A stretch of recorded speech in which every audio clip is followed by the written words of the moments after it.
What's up, guys? Welcome to another video with your buddy the Roller Coaster Crafter, and today we are back on the set of Medusa from Six Flags Discovery Kingdom, and today we are going to be completing the entire Trackwork. So right now we are working on the loop that is the next element right after the first drop, and the main thing to focus on, especially when building this B&M roller coaster, is to make sure all the shaping is right, because this is a graceful, beautiful looking coaster, one of the coasters you first see when you pass the freeway near the park of Six Flags. So the main thing I wanted to do was make sure all the shaping and the profiling of the track was all the way correct before I even started testing or anything like that. I wanted to make sure each element was as accurate as possible.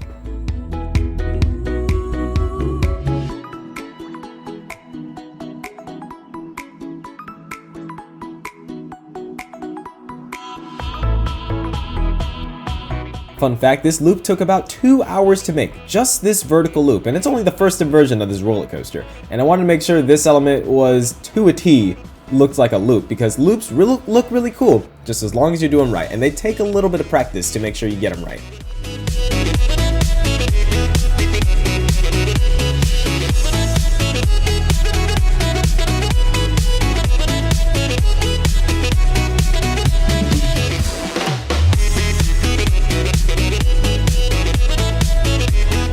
So for those of you wondering, this construction video took over the course of 4 days, which basically means it took me 4 days to do the track work of this roller coaster, which actually isn't bad, simply because I usually take much longer to do B&M roller coasters than there's any type they have.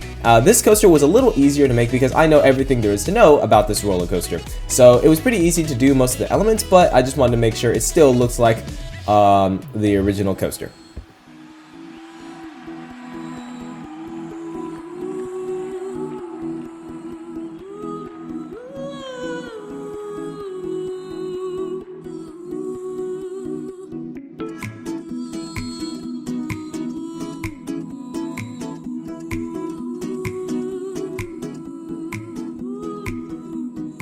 I gotta say, in terms of riding this roller coaster, my two favorite elements are the dive loop and the zero-G roll that follows that element. So these two elements are were just awesome to build, and also they're some of my favorite elements to ride on this coaster because they're just so iconic, and I just love the feeling you get every time you maneuver through these elements.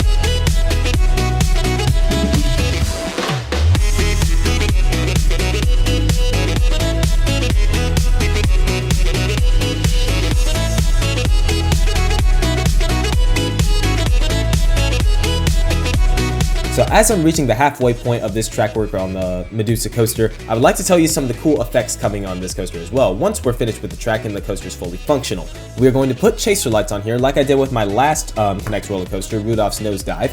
Where we chaser lights chasing all along the track, so that way we're able to isolate it and just make it look really cool. There will also be black light effects to make the track glow as well, and there will be catwalks. As you can see, there is a catwalk already on the lift hill, but we're going to make sure we put one on the mid-course brake run, as you can see right here, as well as the final brakes as well, just to make it more authentic and make it look more realistic as well.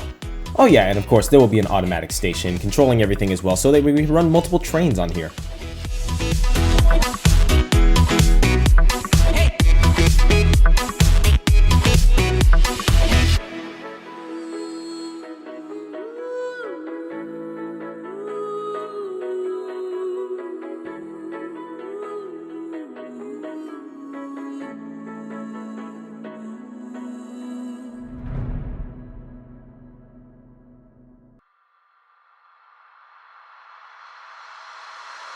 And there you guys have it. Thank you guys so much for watching this video. Be sure to stay tuned for updates, including exclusive ones that I post on Facebook and Instagram. You can go ahead and follow me there on the pages you see on the screen. And also don't forget to like and subscribe to this channel for more videos, as I will keep them coming. Thank you guys, and I'll see you next time on the Coaster Crafter channel. Peace!